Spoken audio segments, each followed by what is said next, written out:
ሰላም ውድ የዩቲዩብ ቤተሰቦቼ እንዴት ናችሁ? ሁሉ ሰላም፣ ሁሉ መልካም፣ ሁሉ ተማም። ሁልጊዜም እንደምንለው ሰላማችሁ ብዝት ይበልልኝ። ያውላችሁ በቃ ሩታ ውሳኔዋ አጭርና ግልጽ መሆን አለባት ብለናል። ያሉት ነገሮች የሚሄዱበት መንገድ ትክክለኛ አይደሉም። ማለት ልጅቷ በጣም እየተጎዳች ነው። ከልክ ያለፉ ነገሮች እየተደረገባት ነው። ጭራሽ አልፎ ተርፎ ትላንትና እኔ ጋሽዬ ምን እንደነካቸው አላቅም አብርሃም ላይ ጫና መፍጠር ሲገባቸው ዞሮ ድጋሚ ሩታ ላይ ጫና መፍጠራቸው ምንም ሊታየኝ አልቻለም። በዚህ ደረጃ ነገሮች እንደዚህ ተጋግለው መሄድ የማይጠበቅባቸውን ነገር ዝም ብሎ አድበስብሰው አለፉት ጋሽዬ። እና ምን ነክቷቸው ነው እስከምን ድረስ ነው እየገረመኝ የነበረው ትላንትና። የሚገርማችሁ ቤተሰቦች ኤኒዌይስ ዛሬም በቃ አጭርና ግልጽ የሆኑ ፖይንቶች ያስፈልጋሉ፣ ውሳኔዎች ያስፈልጋሉ። መስማማት ካለባቸው መስማማት አለባቸው። በአንድ ወገን ብቻ ሆነን አንደኛውን ተጎጂ ማድረግ የለብንም። ይሄ ነገር ይበቃል። እስከ መቼ አንድ ሰው ተበድሎ ሊኖር ይችላል ስንል ነበረ። ዛሬ መጨረሻ መቋጫውን ያገኛል ብዬ ተስፋ አረጋለሁ። የእውነት ነው የምላችሁ። እኔ ቢታረቁ በጣም ደስተኛ ነኝ። ነገር አብርሃምም ሆነ ቤተሰቦቹ እያደረጉ ያሉት ነገር እሱን እያበረታቱት ወደ መጥፎ ነገር እየገፋፋው ስለሆነ ይሄ ነገር ይሆናል የምልበትን ተስፋ እያጣሁ ነው ያለው። ይህን ያህል ምንትን ማለት የለባትም። ኤኒዌይስ ለዚህ ዩቲዩብ ቻናል አዲስ ከሆናችሁ ሰብስክራይብ ማድረጋችሁን እንዳትረሱ። አብዛኞቻችሁ ሰብስክራይብ አላደረጋችሁም። ፕሊዝ ይህን ቪዲዮ እስከ መጨረሻ ተከታተሉት። ሰብስክራይብ ማድርጎ አቻችሁ። እኔ ደስታ ውስጥ እነጋሽ ይደሰታሉ። በእኔ ደስታ ውስጥ እናት አባቶቼ፣ እህት ወንድሞቼ ይደሰታሉ። ነገር ግን አልቻልኩበትም። ማለት እንዴት ነው የኔን ህይወት መኖር እኔ ነኝ ያለብኝ እንጂ ለነሱ ደስታ ብዬ እኔ ራሴን ማጣት እየከበደኝ መጣ። እስከ ዛሬ ድረስ የተጎዳሹ ይበቃል። በቃ ማለት አይሆንም። ከዚህ በላይ በትዕግስት ጠብቀሽ ከዚህ በላይ እንደዚህ አድርገሽ ሹሩሩ ብለሽ አብርሃምን በምንም ታምር ልመልሽው አልችይም። ያሳደጉት ቤተሰቦቹ በዚህ ደረጃ ህፃንነት ሊሆን ይችላል ልጅነት ሊሆን ይችላል ብለው እየፈረጁ እቺ ልጅ ምን ልታረግ ነው ታዲያ? እንዴ ስንት ህፃን ማሳደግ አለባት ሩታ? ከዚህ በላይ መሆን የለባትም። ትዕግስት ኖሯት በእርግጥ ተረጋግታ ብታስብ መልካም ነው። ነገር ግን በሆነ መጠን አብርሃም የሆነ ተስፋ ሊያሳያት ይገባል። ቤተሰቦቹ የሆነ ተስፋ ሊያሳዩት ይገባል። ይመለሳል የሚል ነገር ሊያሳዩት ይገባል እንጂ መልእክተኛ እየላከ ወክልና ለውሽማ እየሰጠ እየላከባት እቺ ልጅ በምንም ተአምር ተስፋ ይኖራታል ትዳሬ ይመለሳል ብላ የምታስብበት ምንም ነገር አልሰጣትም። አብርሃም የሆነ ጭላንጭል ተስፋ ያስፈልጋል። ልጅ አለ፣ ለልጃቸው ማሰብ አለባቸው። ግን አብርሃም ይህንን ነገር እያደረገ አይደለም። ስለዚህ እቺ ልጅ ምን ማድረግ አለባት? እንደዚህ አይነት ውሳኔዎችን አይደገፉም፣ አይመከርም። ግን ደግሞ አንዳንዴ ከልክ በላይ ሲሆን ደግሞ ምንም አማራጭ የለም። ግን ደግሞ እኔ በዛ ደስታ ውስጥ እኔ ራሴን እያጣሁ ነው ያለሁት። እኔ ራሴን እየጎዳሁ ነው ያለሁት። ብዙ ነገር እየደረሰብኝ ነው ያለሁት ከብዙ ነገር አንግል ማለት ነው። እና በቃ ማለት ከዚህ በላይ እንጃ እኔ ማውራትም አይጠበቅብኝም። እናንተ አይታችሁ የተረዳችሁት ነገር አለ እና ደግሞ እኔ ባወራላችሁ ብጨምርላችሁ ያው ትረዱታላችሁ። በእርግጥ እኔ ትናንትና በነበረው ሰዓት ላይ አብርሃም ቤተሰቦቿ ጋሽዬ ሁለቱን አገናኝተው በሚያናግሯቸው ሰዓት የሆነች ፖይንት ማስቀመጥ ቢችል ያለበትን ሁኔታ ከዚህ በፊት እንደሚያስረዳው ሁሌም አብርሃም አላዋቂ ሆኖና ነገሮች ምንም እንዳልተፈጠሩ ከሴት ጋር ሆኖ ከምንም ጋር ታይቶ እና አቤል በዙሪያ ስላሉ ምንም አላደረኩም የሚል ምክንያቶች አሉ። ሁል ጊዜም እንደዛ ነው የሚያሳው። እንደዚህ አይነት ምክንያቶች ደግሞ አያስኬድም።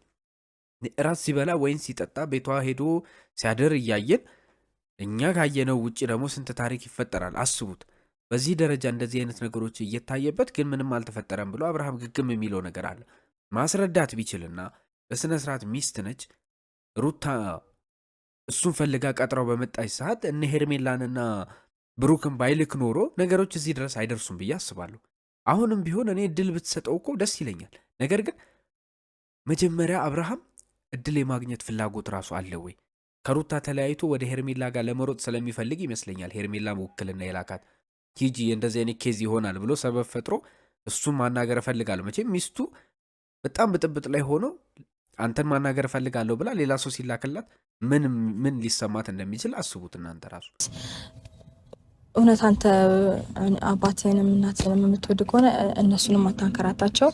እኔንም በቃ ራሴን ነፃ ማውጣት እፈልጋለሁ። ገባክ? እዚህ ወረቀት ላይ ፈርምልኝና ምንድነው እሱ ወረቀት አንብበው። የማላውቀውን ወረቀት ላይ አልፈርምም። ምንድነው ማጠቀም? ማንበብ አትችልም? አልተማርክም? ተምረሃል አይደለ? አንብበውና ፈርምልኝ። ግዴታ ስለሆነ እኮ ነው። አንድ ነገር ልንገርሽ አይደለ? ከዚህ በፊት የፍቺ ወረቀት ብለሽ አስፈርምሽኛል፣ ፈርሜልሻለሁ እኮ። እሱም ፕሮሰስ እኮ ስላላበቃ ነው ይሄን ነገር ይዤልክ የመጣሁት። እኔ በድጋሚ ምንም ወረቀት ላይ የምፈርምበት ምክንያት አይኖረኝም።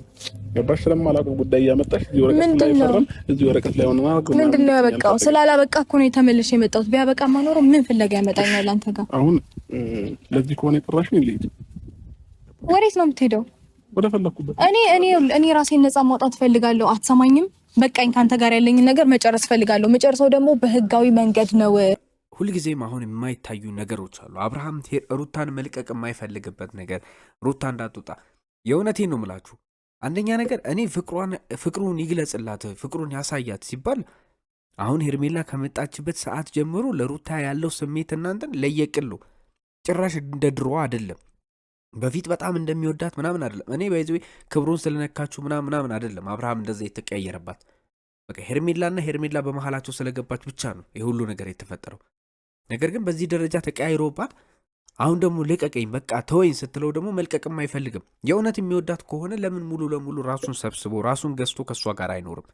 እንደዚህ አይነት ሀሳብና ፍላጎት ካለው ደግሞ አብቅቷል ብሎ ሁሉ ነገር አክትሞለታል ብሎ ተስፋ ቆርጦ ከሆነም ደግሞ ይተዋት በቃ። እሷም ልጇን ታሳድግ። ከዛ ከልጁ ጋር ያለውን ጉዳይ በፍርድ ቤት ይፈታሉ። አንዳንዴ ለምን በሰላማዊ መንገድ መለያየት እንደማይፈልግ አብርሃም ግራንም ግብት ነው የሚለኝ። ይችንም መቶ አይፈልግም፣ ያችንም መቶ አይፈልግም። ታዲያ ከሁለቱም ሆኖ ይችላል ወይ? እስከ መቼ ነው እንደዚህ ድረስ ደግሞ ሰው እየተጎዳ የሚሄዱ? ያችኛዋ በፍቅር ስሜት ትጎዳለች፣ እችኛዋ ደግሞ በትዳር ነውና ልጅም አላት ባለቤቴ ይመጣል ብላ በተስፋ እየጠበቀች ደግሞ ትጎዳለች። እንዴት ነው የሚሆነው ይሄ? እንዲህ ብትፈርምልኝ ያበቃል። በህጋዊ መንገድ ነው እኔ ነገሮችን እንድትፈልገው እንጂ እኔ በአንተ ስር ውስጥ እንዲታስሬ ከዛ እኔም የራሴን ህይወት መኖር የምፈልግ ሰው ነኝ። ገባ? ስለዚህ እዚህ እቺን ወረቀት ትፈርምልኛለህ፣ ከራሴ ህይወት ውልቅ እንዳልክ ውልቅ ብለህ ትወጣልኛለህ። ምንም አልፈልግም። እኔ ቆየ እንደዚህ አይነት ውሳኔ ወሰንኩኝ። በእኔና በሷ መሀልም እንድትገባ አልፈልግም። ምንም አያገባኝም። ግን ደግሞ ይኸውልህ አንተ እዛ ጋር ደስተኛ ልትሆን ትችላለህ። ግን ደግሞ እንዴ ኧረ አብርሃም ምን እየሆንን ያለው? ይሄ ባይዘው አለመፈረም በራሱ ማለት ነው። ፍርድ ቤት የላከውን ደብዳቤ ተቀብላችሁ በቀጠሮ ሰዓትና ደብዳቤውን ተረክባችሁ እንዳልተቀበለ ሆናችሁ መቅረት ራሱ ፍርድ ቤትን እንደመናቅ ይቆጠራል። እና እኔ ይሄ ነገር እየተባባሰና እየተካረረ ሌላ ታሪክ ውስጥ እንዳይገቡ ነው የምፈራው። እንደዚህ መሆን የለበትም። አዎ እሷን የእውነት የሚፈልጋት ከሆነ እንድታከብረው የሚፈልግ ከሆነ አብርሃም መከበር መቻል አለበት። አዎ ግልጽ ነው። ከዛ በተረፈ ደግሞ ነጋሽ እየሄዱበት ያለውን ፕሮሰስ እኮ ትላንትና ጥሎ ረግጧቸው የሄደው ከሩታ ጋር እያወሩ እኮ እኔ በቃ ወደ ቤት ይሄዳለሁ የሚመለከተኝ ጉዳይ አይደለም አይነት ነገር እኮ ነው አይደለ እንዴ አብርሃም ያደረገው። ስለዚህ በዚህ ደረጃ እንደዚህ አይነት ነገር የሚያደርግ ከሆነ ለጋሽዬም ክብር ከሌለው ጋሽዬ ቆሞ እያናገራቸው በመሀል ሽምግልና መሀል ጥሎ የሚሄድ ከሆነ ምንም የሚፈልገው ነገር የለም፣ እርቅ ማለት ነው። ይሄን እርቅ ለመፈጸም የግዴታ መስማት መደማመጥ አለባቸው። አብርሃም ደግሞ ችግሮቹን ስለሚያውቅ ክፍተቱን ሙሉ ሁሉም እሱ ላይ ብቻ እንደሚፈርዱ ስለሚያውቅ መሸሽ ይፈልጋል። ጭራሽ ስለሌላም ሰው መጨነቅ ጀመርክ። ስለሚያገባኝ ምናምን አይመለከተም እኮ እሱ ተው ከኔ ጋር ነው አይደል? ትዳርን መጀመሪያ በስርዓት ልቀቀው እንጂ አንተ ቆይ ሁሌ በጉልበት ነው እንዴ የምታምነው? እውነት አንተ እንደሰለጠነ ሰው እንደ ባለ አእምሮ ሰው እንደተማረ ሰው የምታስብ ከሆነ እስኪ ልቀቀው። ሁሌ መጓተት አይሰለችም? እኔና አንቺ ነን አይደል? ጉዳዩ ባለቤት ነው። እውነት የምፈልገው እኔና አንቺ ነን አይደል? አብርሃም ተው እስቲ አንድ እውነት እንነጋገር። የጉዳዩ ባለቤት አንተና ሩታ ናችሁ አይደለ? ለአንተ ጊዜ ሲሆን ነው እንደዚህ የሚሆነው? ሌላ ሶስተኛ ሰው የማይገባው ለአብርሃም ጊዜ ሲሆን ነው እንዴ? ምን ነው ከትላንት ወዲያ ሄርሜላንና ብሩክን የላካቸው ጉዳዩ የሄርሜላን የብሩክ ስለሆነ ነው? እነሱን ስለሚመለከታቸው ነው? በዛ ደረጃ ነው ሄርሜላ ስትገባ ምንም የማይመስልህ? ከዚህ በፊትም እኮ ብለናል፣ ሄርሜላ ስታጠፋ ምንም ነገር አይናገራትም። ሩታ ግን አንዲት ቃል ቃፏ ሲመጣ ሩታ ቁም እንጂ ምናም ብሎ ሩታ ላይ ነው የሚበሳጨው። ለምን ይሆናል ይሄ? አብርሃም ምን እያደረገ ነው እንደዚህ ከሆነ ታዲያ? አሁን ዛሬ ፈረንጁ ገብቶ ሲናገር የሁለቱ ጉዳይ ይሆናል። ሄርሜላ፣ ብሩክ፣ አቤል ምናምን በእነሱ ህይወት መሀል ሲገባ ግን ጓደኞቹ ናቸው። ምን ችግር አለው? እሷ ደጋፊ ስታገኝ ግን ማንም ሰው እንትን አይላትም። ለዛ ነው እኮ አብርሃም ችግሩ ይሄ ነው። ሁሌም ራሱን ዞር ብሎ ማየት ችግር አለበት። እኔስ ምን አድርጌ ነበር ትላንትና? ምንድን ነው የፈጸምኩት በደል አይልም። አሁን ከኔ ጋር ጸብ ነው የምትፈልገው? ካንተ ጋር ምንም እውነቱ ሲነገር ስለማትወድ ነው። ይኸውልህ እንደዚህ እያንጨረጨረ ያለው በጣም እውነት ተናጋሪ ነህ። ምን ትችላለህ? በቃ ይኸውልህ ይሄንን ነገር እስካተራጉ ድረስ የትም አልሄድም። ነበር እንዴ ባልና ሚስት እኮ ነን አይደል? አሁን ነው አልፈልገውም።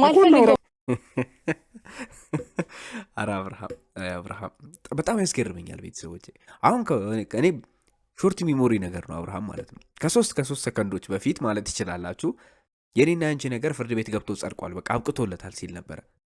አሁን ደግሞ ሌላ ሰው ለማባረር ሲሆን የሚደግፋት ሰው እንዲኖር ኢንፍሉዌንስ ማድረግ ይፈልጋል። ይውላችሁ በእሷ ላይ ጫና ፈጥሮ ከዚህ በፊት እንደለመደው ሩታ ላይ እየጮኸ ሩታ ቁም እያለ አፋፏን እያለ እየዘጋ ሁሉ ነገር ባድበስብሶ እሷን ማጣመምና እሷን በቃ ድሽቅ አድርጎ ሞራሏን አውርዶ እንድትቀመጥ ይፈልጋል። ያንን ስለሚፈልግ ሌላ ሰው ሲደግፋት በየቃላቶቹ መሃል እሷን በርች የሚላት ሰው ስታገኝ ደስ አይለው። እሱን ማን መከረው? እስቲ አብርሃም እሱን ወደ መልካም ነገር ለመውሰድ ማን መከረው? ማን እንደዚህ ያደረገለት? የምሬ ነው ምላችሁ እኮ። ግን አሁን ይኸውላችሁ ባልና ሚስት እኮ ነው፣ መነጋገር አለብናል። ትላንትናስ ባልና ሚስት አልነበራችሁም? ሄርሜላ ስመጣ ባልና ሚስት አልነበራችሁም?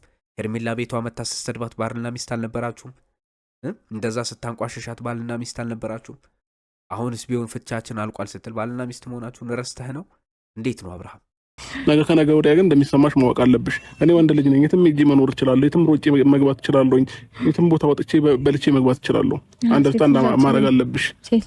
እንደዛ እያልኩኝ አይደለም። የፈለገ ነገር ቢሆን አሁን ራሱን ተማምኖ እንደፈለገ መሆን እንደሚችል እንደፈለገ ማድረግ እንደሚችል ነፃ እንደሚሆን ነው። ከፈታችሁ ነፃ እንደሚሆን፣ እሷ ግን ልጅ ስለወለደች ለልጇ ስትል ድክርት ብላ እንደምትኖር ነው እየነገራት ያለው።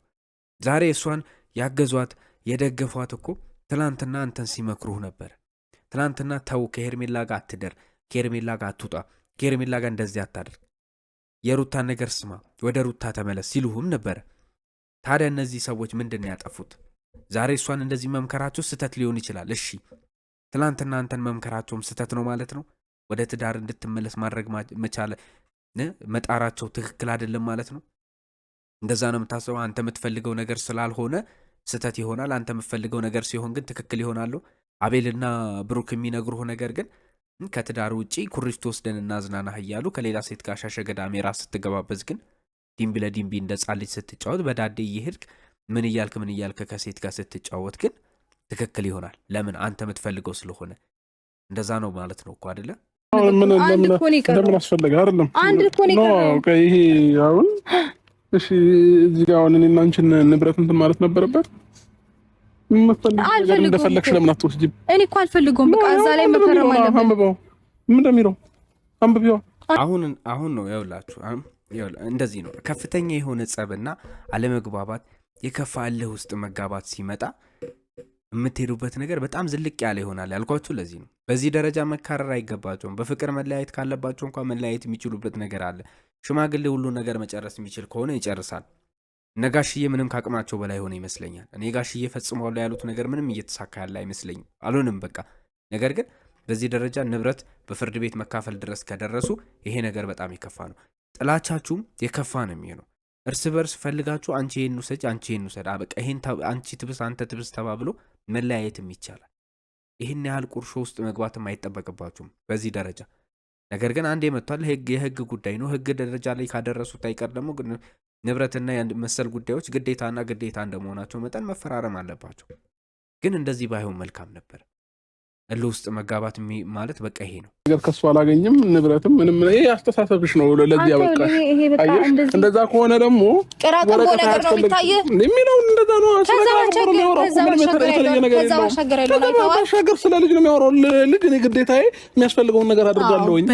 ግዴታዬ ነው ይሄ ማለት ነው። ሩታ ገለጸችውም አልገለጸችውም ባይዘወይ ፍርድ ቤት ሄደው ሲናገሩ ያላቸውን ነገር ማንኪያ ሳይቀር ቆጥሮ መካፈሉ ግዴታ ነው። በህጉ መሰረት ልንገራችሁ፣ እያንዳንዱ አንቀጽ ላይ የተጠቀሱት ነገሮች አስፈላጊውን ነገር ሁሉ ማሟላት አለበት የሚለው ህግ አለ ተቀምጧል። በዛ በተረፈ በተጨማሪ አብርሃም ለልጁ ማድረግ እንዳለበት ህጉ ያዛል። ማድረግ ባይችልና በየወሩ ተቆራጭ ማድረግ ባይችልና የሆነ ነገር ፌል ቢያደርግ ራሱ አብርሃም ይያዛል።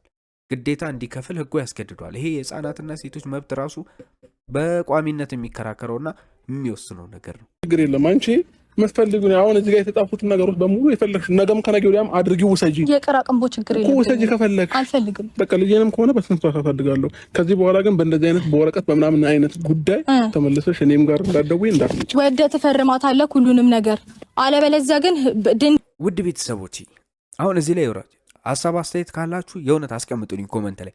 እኔ ራሴን ነገር ልበላችሁ። አንደኛ እንደዚህ አይነት ነገሮች ውስጥ መግባታቸው ትክክል ነው ብዬ አላምንም። መግባት አልነበረባቸው። ፍቺ መሆን ካለበት መሆን ያለባቸው ብዙ መንገዶች ብዙ ደረጃዎች አሉ። ነገር ግን ያሉት ነገሮች በዛ ደረጃ የሚያስኬዱ ስላልሆኑ በቃ ይሄ ነገር መጥፎ ነገር ነው ተፈጥሯል። ከዛ በተረፈ አብርሃም ለምንድን ነው የንብረቱ ጉዳይ ሲሆን ያስደነገጠው? ለንብረት ምንም ላይ ደንቀው ይችላል፣ ላይ ጨንቀው ይችላል። ሰርቶ ያገኘዋል። ወጣት ነው፣ ችግር የለውም። ግን እመኑኝ ነገ ከነገ ወዲያ ዛሬ ሄዶ ሄርሜላን ካወራት በኋላ ተመልሶ ይዞት የሚመጣውን ሐሳብ ይዛችሁ ዝም ብላችሁ ጠብቁ። ይሄ ንብረት ይገባሃል፣ ያንተ ልፋት ነው ብላ እሷ አቤል ብሩክ አይምሮውን እጥብ አድርገው እንደለመዱት ለንብረቱ ዳግም ፍርድ ቤት ቆሞ እንዲከራከር ካላደረጉት እኔ ተጠያቂ ነኝ።